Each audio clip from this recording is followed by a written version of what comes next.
Hey, y'all, Scott here. First, I want to take a second to thank all the show's listeners, sponsors, and supporters for helping make the show what it is. I literally couldn't do it without you. And now I want to tell you about the newest way to help support the show. Whenever you shop at Amazon.com, stop by ScottHorton.org first, and just click the Amazon logo on the right side of the page. That way, the show will get a kickback from Amazon's end of the sale. It won't cost you an extra cent. And it's not just books. Amazon.com sells just about everything in the world, except cars, I think. So whatever you need, they've got it. Just click the Amazon logo on the right side of the page at ScottHorton.org, or go to ScottHorton.org/Amazon.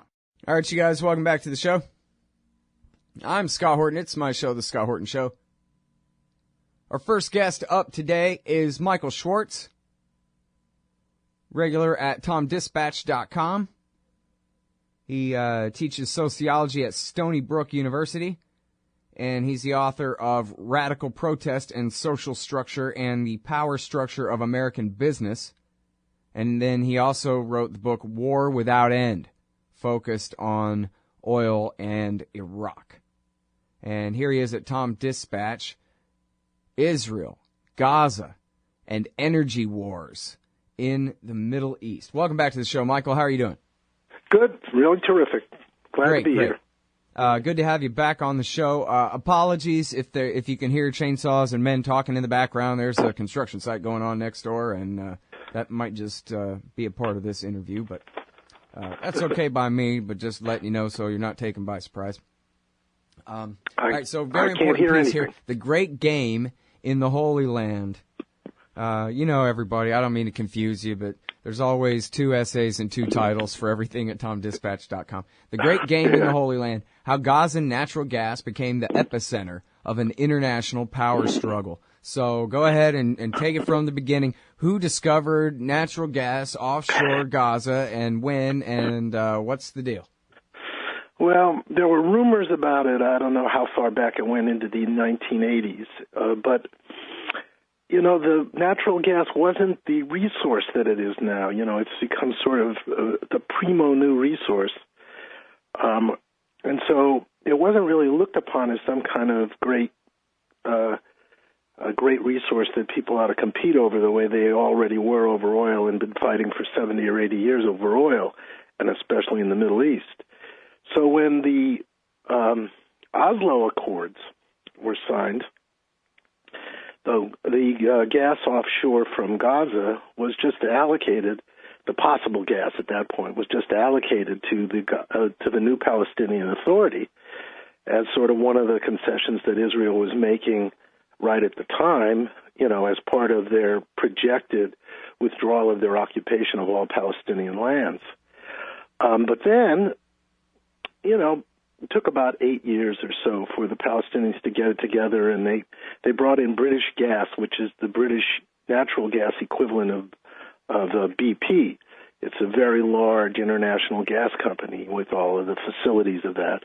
And they actually ascertained that there really was gas there, and they signed a contract that was going to have British gas extract it and market it and hand over 10% or thereabouts, 10% of the profits from this natural gas to the Palestinian Authority. Well, right at about that time, and now we've gotten up to 2000, the Israelis were starting to have a real energy problem. You know, they don't have very good relations with most of the places in the world that have oil. They don't have any of their own. They had a tiny bit of natural gas. And they're looking at this, and they're, of course, occupying Gaza. So they said, wait a minute here. You know, we got to get our share of this. And this set off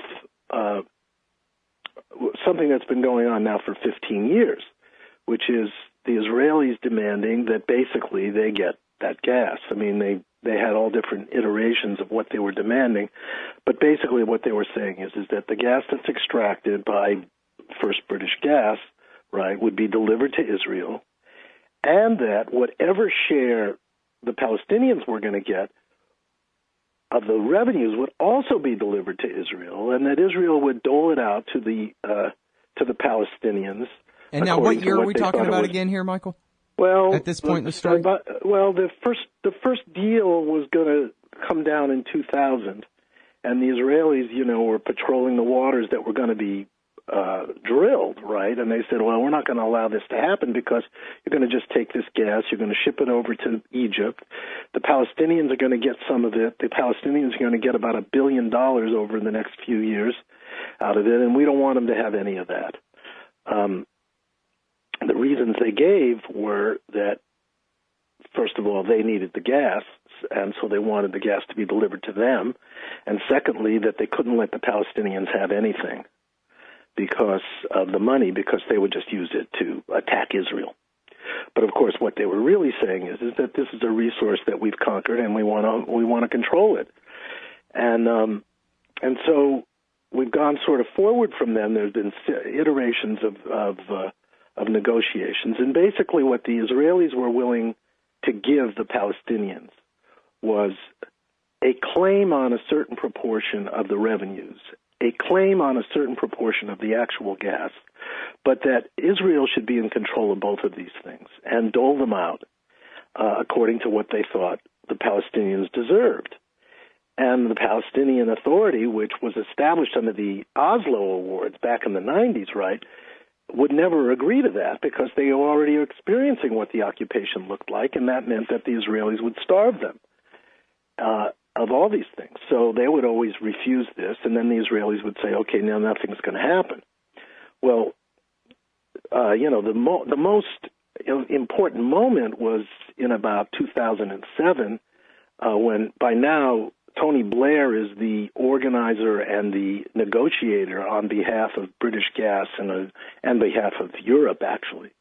He's saying, okay, well, what we'll do is we'll take the revenues that are ultimately going to be delivered to the Palestinian Authority, and we'll send them to the Federal Reserve Bank in New York. And the Federal Reserve Bank in New York will dole out the money to the Palestinian Authority and make sure that it's not used for any kind of weaponry or anything that's going to hurt Israel. And Israel should be satisfied with this. But Israel said, absolutely not. We won't accept that. We think that, they'll bamboozle the Federal Reserve of New York, et cetera, et cetera, et cetera. Mm-hmm. And so that collapsed. And it was at that point that the Israeli government decided, look, we're just going to unilaterally develop this gas if we can. But they had a big problem with that, which is that these gas facilities are incredibly vulnerable. And, by that point, Hamas was involved in this, right? And Hamas had those rockets that, the famous rockets that Israel says is threatening their existential existence.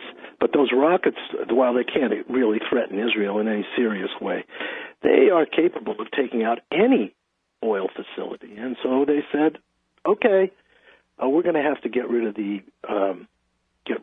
Hamas rockets before we just go ahead and exploit this oil, this gas. It's all gas. It's natural gas offshore. So that was when they instituted the boycott and the blockade of Gaza, mm-hmm.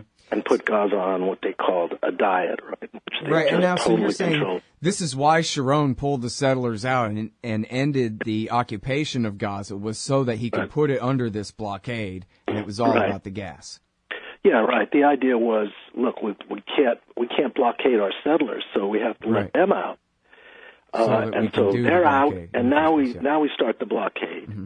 And as you say, and we're gonna, and they were pretty open about it. You can find plenty of quotes saying the idea is we're going to have this Hamas driven out by the people, this sort of collective punishment theory that's been used over and over again by big powers, right? They say, well, we'll collectively punish everybody, and they will simply expel the bad guys that we don't like, and then they'll just allow themselves to be subservient to whatever we want to do. But, of course, the blockade hasn't worked, and after the blockade didn't work for a while, they moved forward to a military solution to the problem, which was to excise Hamas from Gaza, but also to excise the rockets, which were the real threat.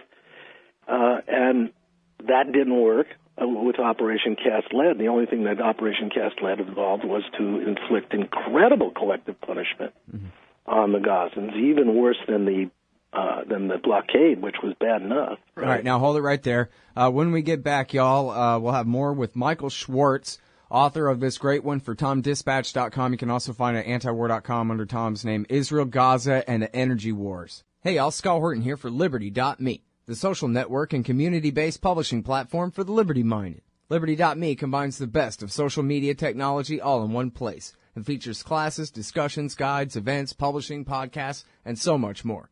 And Jeffrey Tucker and I are starting a new monthly show at Liberty.me, Eye on the Empire. It's just $4 a month if you use promo code SCOTT when you sign up. And hey, once you do, add me as a friend on there at scotthorton.liberty.me. Be free. Liberty.me. All right, you guys, welcome back to the show. Talking about the Israelis stealing the Palestinians' natural gas with Michael Schwartz, author of War Without End. Boy, you're pretty safe with that title. I think I'll call it War Without End. Yeah, go ahead and bet on that. All right, so the natural gas is offshore, and here's the very important point that I want to get to as you write it. This is what killed the Oslo Accords, which was the deal back at the beginning of the 1990s that, yes, we are going to move toward eventual Palestinian independence here. Once the Israelis found out that there's enough natural gas out there to steal, that to be worth stealing, that was when they decided, oh, you know what? Terrorism is preventing us from giving up a Palestinian state. It turns out we're just going to have to keep the people of Gaza under siege and take their gas by force. Not that their military solution, as you called it, I think with ironic quotes there, has achieved their goal of routing out Hamas. I was going to ask you, did they deliberately put Hamas in power in 2006? I guess that was an accident. I don't know. But yeah, a couple of things on that. One is that as soon as it became clear that there were important resources in what would become the Palestinian state that Israel wanted to capture for themselves, it wasn't just natural gas, of course, because there's all the land that they're taking on the West Bank. And the water. And the water that they've been taking from everybody, not just the Palestinians, right? But as soon as that became imperative, then the Oslo Accords were doomed, because what they had to say was that you can't have any sovereignty over your natural resources. We want the sovereignty over your natural resources. So, what I think the moment that Gaza moment when they dinged the deal for the Gaza natural gas was them overtly expressing what had already become a policy. I think we see the visibility of that policy at that moment, but I think it really preceded it, because they were aware of other resources. This was the first gas resource, but now, of course, it's become much more magnified, because it turns out that Gaza natural gas is just the southernmost tip of this Levantine Basin natural gas, which goes all the way up to Cyprus and Syria, and a relatively small amount is in the Gaza waters. There's a huge amount in the Eastern Mediterranean there, and of course, Israel has designed. So the moment it was discovered in 2010, there were rumors about that for many years also, but the USGS, the U.S. Geological Survey, affirmed the existence of this Levantine Basin gas in 2009, actually, but the news came out in 2010. Israel immediately said, we have sovereignty over all of it. And that instantly put them in conflict with 4 other countries, Palestine, Syria, Lebanon, and Cyprus. And that brewing war has really taken on a huge, sort of a huge place in this, because the Turks have become involved through their Cyprus interests, and they're making claims. They've signed contracts with the Turkish Cypriots to basically develop what looks like about 60% of that gas that they're claiming. The Russians have signed contracts with Syria and are negotiating another contract with Lebanon that would give them the right to develop the natural gas offshore from those two countries, which also constitutes about 60% of it.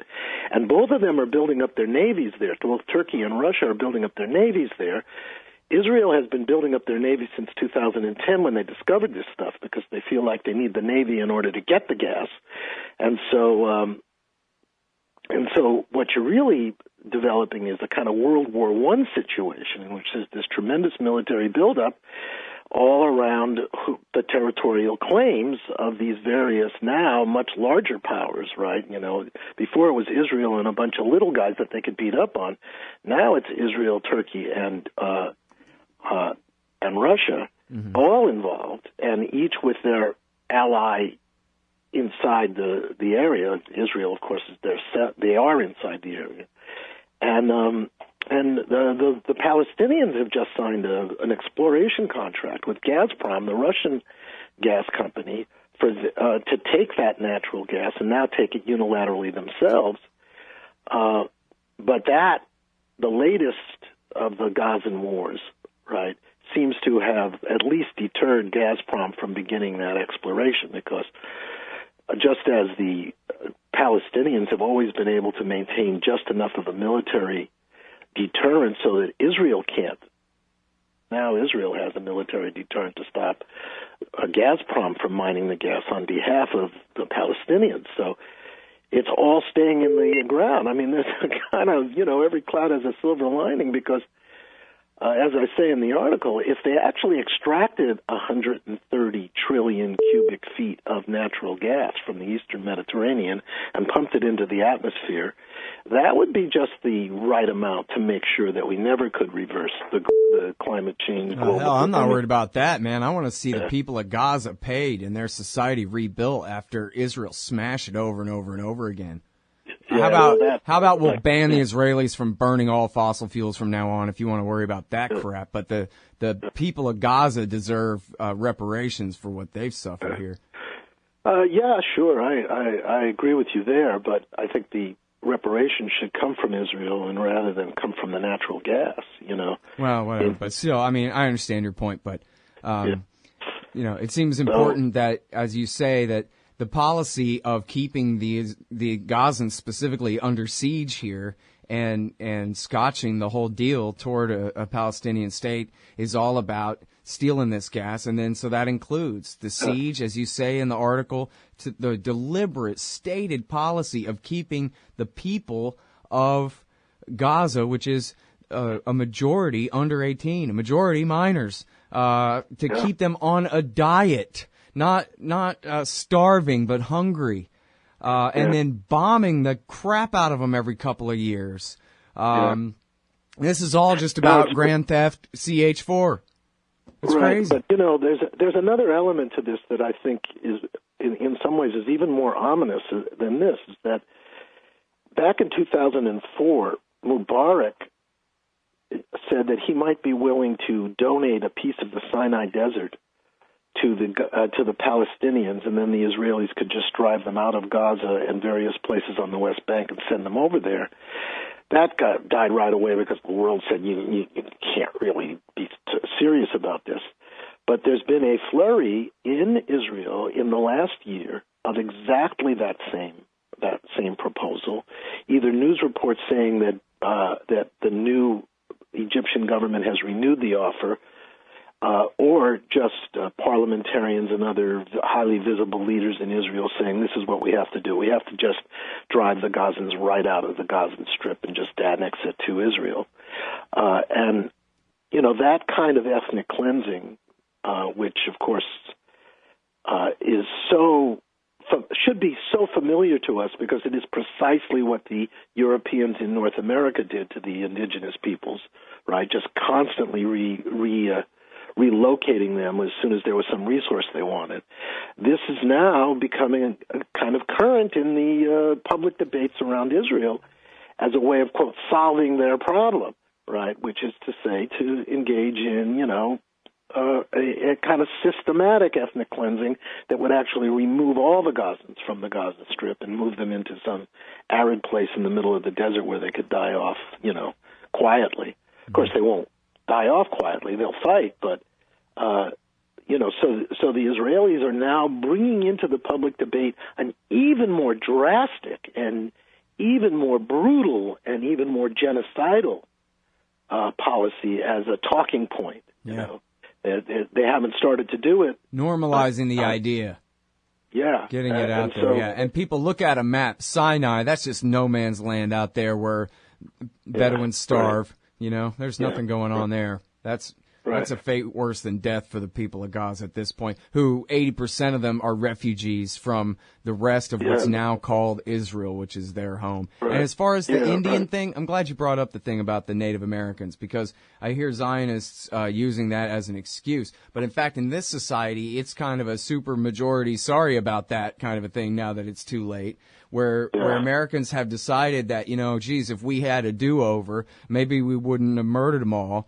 And of course, a lot of it was just disease, but still, the policies of the sectarian cleansing, the ethnic cleansing, as they call it, of the American Indians is, you know, right there with slavery as the giant shame of our society. If people even knew that Indians still existed, we'd probably be better to them about it because of the way people feel about it. And yet, when it comes to Israel's policy, we're supposed to support what we all now agree is wrong, when it's, as you say, it's almost an exact copy of the policy. It's just a horrifying analogy, because once you see the analogy, you say, "Oh my God, oh, it's exactly the same." You know, right? It's just unbelievable, and it takes this whole situation in Israel and it removes it from this sort of high-profile, God, these people hate each other on both sides, and they all want to kill each other all the time, and so it's sort of fair that Israel just kills them, right? And puts it into this very mundane, almost banal evilness of you're just trying to, steal people's land, property, resources, and you're using various kinds of reasons, calling them barbarians, as the excuse for slaughtering them in order to get their stuff, It's as simple as that. And it's just another instance in the history of the world of this kind of, genocidal activity. And that then it makes it even more sickening, that it's not even exotic. It's just banal, Right. Well, and I think it's important. I appreciate you putting it that way, because it does bring the argument right back down to earth. And now all of a sudden it's much easier to say, well, wait a minute, if this was Argentina and Chile or whatever other just, uninvolved third-party countries or whatever, and we changed the circumstances, what if it was the Palestinians who'd won the last few wars and they had all the Jews rounded up in a giant concentration camp in the Gaza Strip? How might that look, or whatever? These kind of questions become easier when you bring the policy, the questions back to economics and politics here on Earth, and take all the holy war out of it for a minute, Yeah, right. Absolutely. Right. I think that's right. I like that phrase. Take the holy war out of it and just look at the mundane, really ugly underbelly reasons, Yep. All right. Well, listen, I already kept you over because I'm just horrible at abiding by these hard breaks, Michael, but I appreciate it very much. Okay. It's great talking to you, Scott, as always. Yeah. Bye-bye. All right, y'all, that's Michael Schwartz. He's at TomDispatch.com, and you can find him under Tom Englehart's name at antiwar.com as well. It's Israel, Gaza, and the energy wars in the Middle East. The book is War Without End. Hey, y'all, Scott Horton here for WallStreetWindow.com. Mike Swanson knows his stuff. He made a killing running his own hedge fund and always gets out of the stock market before the government-generated bubbles pop, which is, by the way, what he's doing right now, selling all his stocks and betting on gold and commodities. Sign up at WallStreetWindow.com and get real-time updates from Mike on all his market moves. It's hard to know how to protect your savings and earn a good return in an economy like this. Mike Swanson can help. Follow along on paper and see for yourself. WallStreetWindow.com. Hey, I'm Scott Horton here for The Future of Freedom, the monthly journal of the Future Freedom Foundation at fff.org/subscribe. Since 1989, FFF has been pushing an uncompromising moral and economic case for peace, individual liberty, and free markets. Sign up now for the Future Freedom, featuring founder and president Jacob Hornberger, as well as Sheldon Richmond, James Bovard, Anthony Gregory, Wendy McElroy, and many more. It's just $25 a year for the print edition, $15 per year to read it online. That's fff.org/subscribe. And tell them Scott sent you. Oh, John Kerry's Mideast peace talks have gone nowhere. Hey, I'll Scott Horton here for the Council for the National Interest at councilforthenationalinterest.org. U.S. military and financial support for Israel's permanent occupations of the West Bank and Gaza Strip is immoral, and it threatens national security by helping generate terrorist attacks against our country. And face it, it's bad for Israel, too. Without our unlimited support, they would have much more incentive to reach a lasting peace with their neighbors. It's past time for us to make our government stop making matters worse. Help support CNI at councilforthenationalinterest.org. In America today, teachers, cops, judges, and other so-called public servants make far more than the average taxpayer. And their pensions, well, if the people knew, they'd join us. That's where you come in. Taxpayers United of America is embarking on a great new project to train activists how to take on the parasites in your communities. The entire process, from prying loose the facts to disseminating the truth to the people. The first of these great workshops is in Orlando, Saturday, March 7th. It's just $25. For more information, go to taxpayersunited.org/govpensions.